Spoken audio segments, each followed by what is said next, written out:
Dan seterusnya, penonton Malaysia, kita akan bersama dengan Syafiqah sekarang ini sebab Syafiqah akan berkongsi kepada kita tentang batik linut dan juga tanah liat. Macam menarik tu kan. Saya pun tak tahu dan saya pun nak tahu juga sekarang ni. Jadi kita akan terus bersama dengan Syafiqah dan tetamunya untuk segmen seterusnya. Silakan Syafiqah. Okey, terima kasih Irfan. Ya, selalunya bila kita bercakap mengenai batik, ianya sinonim dengan mencanting batik. Tapi hari ini kita nak kongsikan bersama dengan anda mengenai batik linut dan juga tanah liat. Jadi ini juga bersempena dengan sambutan Hari Batik Malaysia 2023 yang sudah pun bermula semalam sehingga 4 Disember 2023 bermula jam 10 pagi hingga 10 malam pastinya di Kompleks Kraf Kuala Lumpur. Jadi bersama dengan saya untuk menerangkan lebih lanjut mengenai batik linut dan tanah liat ini, saya kenalkan terlebih dahulu Encik Khairul Hafizi bin Naharudin, Pengarah Kanan Bahagian Rekaan dan Penyelidikan Kraft Tangan Malaysia. Assalamualaikum, selamat pagi. Waalaikumsalam, selamat pagi. Seperti mana saya katakan tadi, batik ini disinonim dengan mencanting batik. Mencanting tu bahannya ialah daripada lilin. Jadi kita dah selalu guna, tapi difahamkan ada inovasi yang terkini. Betul. Iaitu digunakan daripada linut dan juga tanah liat. Okey, mungkin boleh secara mukadimahnya bagaimana sebenarnya boleh tercetusnya idea ni? Okey. Terima kasih kepada Syafiqah dan terima kasih juga kepada Selamat Pagi Malaysia dan RTM khususnya menjemput Kraft Tangan Malaysia sempena sambutan Hari Batik Malaysia bagi pihak kami untuk berkongsi hasil dapatan salah satu daripada inovasi yang dilaksanakan oleh Kraft Tangan Malaysia berkenaan dengan bahan alternatif untuk penghalang warna untuk batik. Jadi untuk makluman, projek ini kita telah laksanakan bermula tahun 2021 sebenarnya. Kita bangunkan dari segi formula bahan yang digunakan, kesesuaian bahan dan kita aplikasi kepada kain untuk menggunakan teknik-teknik batik yang sesuai.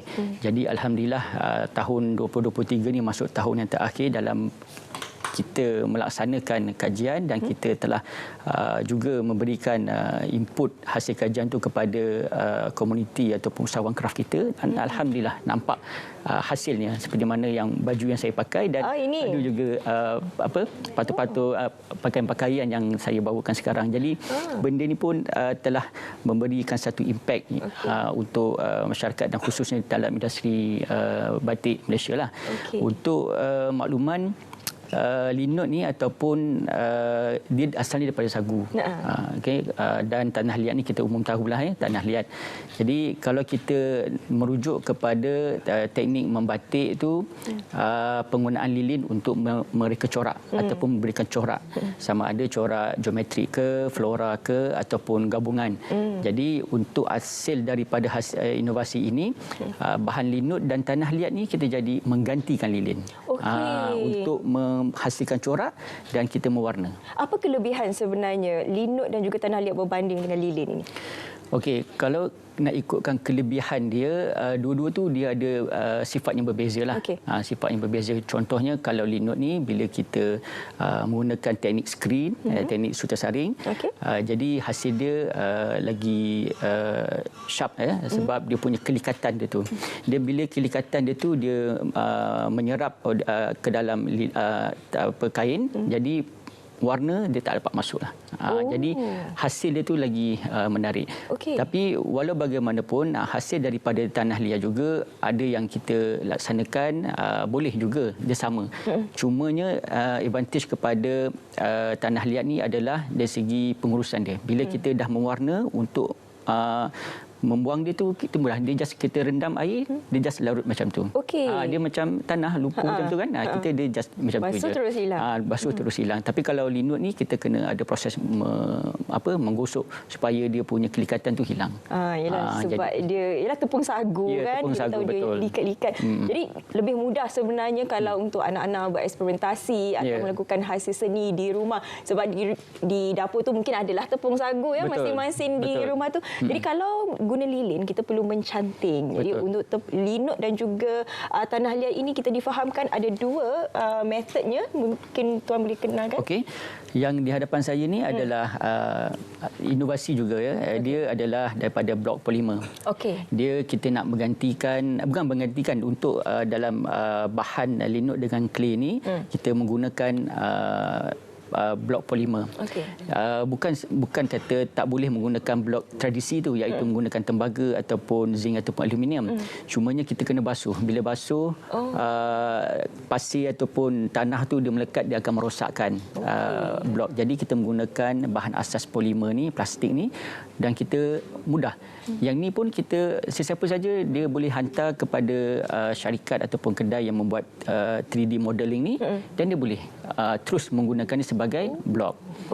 Jadi dan yang kedua menggunakan suterasaring. Suterasaring ni umumnya adalah salah satu teknik membatik yang biasa kita lihat.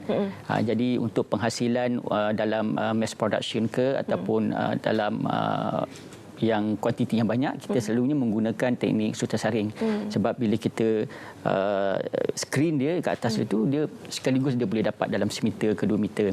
Kalau blok ni dia kena aturan dia lah satu-satu. Jadi kedua-dua ni setakat ni yang atas di bawah inovasi kraftangan yang sesuai menggunakan bahan penghalang linut dengan tanah liat. Canting kita masih lagi proses untuk membuat dia punya kajian lagi lah. Sebab sebelum ni canting ni kita menggunakan lilin sebab dia punya sifat dia yang dia cair, dia dapat panas. Jadi bila ni dia dalam keadaan yang suhu yang sejuk ke ataupun suhu rumah, dia likat. Bila likat, canting tu masih lagi tak sesuai. Okey, faham. Setakat ini bagaimana dengan penerimaan pasaran di luar sana berkaitan dengan linut dan juga tanah liat ini? Okey, untuk penerimaan pasaran, untuk makluman, pakaian barisan kabinet semasa sambutan Hari Kebangsaan, kita menggunakan tanah liat. Batik dia tu, batik warna biru turquoise tu. Jadi di situ atas inisiatif kita mencadangkan penggunaan pakaian rekaan batik itu kepada kementerian untuk diguna pakai. Jadi selain daripada itu, setakat ini kita dah ada membawa teknik ini dan bahan ini kepada kita punya industri. Dengan 153 orang komuniti yang kita bangunkan untuk tanah liat dan 79 orang dalam batik linut. Jadi dalam pada itu juga ada usahawan-usahawan kraft kita pun dah mula menggunakan dan menjual. Jadi hasil-hasilnya pun dapat kita lihat dan dapat kita beli. Contohnya di dalam sambutan Hari Batik Malaysia ni dan beberapa aktiviti promosi di bawah anjuran Kraftangan Malaysia. Ya, bersempena dengan sambutan Hari Batik Malaysia 2023 ni, apa lagi di antara aktiviti menarik yang diadakan di sana? Okey, untuk sambutan Hari Batik Malaysia 2023 ni bermula pada 30 November iaitu semalam. Jadi hari ini hari yang kedua sehingga ke 4 hari bulan Disember iaitu hari Isnin. Memandangkan pada 3 Disember 2023 ni jatuh pada hari Ahad. Jadi banyak aktiviti yang kita aturkan. Contohnya hari ini kita ada flag off untuk Jom Membatik. Sebentar lagi di Kompleks Kraft Kuala Lumpur, di mana kita mensasarkan pelibatan seramai dalam 3,000 pelibatan seluruh Malaysia. Di Kompleks Kraft dengan di seluruh cawangan Kraftangan Malaysia. Maksudnya berjalan serentak di seluruh negara. Berjalan serentak pada hari ini sehinggalah kepada ke hari Ahad dan hingga seterusnya lah. Dan untuk pada hari Sabtu kita ada treasure hunt yang melibatkan juga dengan aktiviti-aktiviti di Kompleks Kraft dan di beberapa lokasi di sekitar Kuala Lumpur. Semuanya berkenaan dengan batik. Dan pada hari Ahad itu adalah kemuncaknya, iaitu kita ada jualan rahmah batik. Itu yang cuba kita nak ketengahkan hasil-hasil daripada usahawan kita, dan kita menelusuri ataupun menyahut saranan kerajaan batik. Umumnya kata batik Malaysia mahal, macam mahal kan. Jadi dengan kesempatan ini kita harap pengunjung ataupun masyarakat boleh datang sendiri ke Kompleks Kraft untuk melihat harga-harga yang ditawarkan. Tak adalah semuanya tu mahal. Ada yang murah dan tengok kepada yang mampu milik lah. Mahal sebab ia berkualiti dan juga effort untuk membuat satu batik. Betul. Itu. Dalam Hari Batik Malaysia ini juga kita menggalakkan pengunjung ataupun sesiapa saja merasai proses menghasilkan batik. Bukan sahaja kita menjual, malahnya kita memberi pendedahan kepada umum.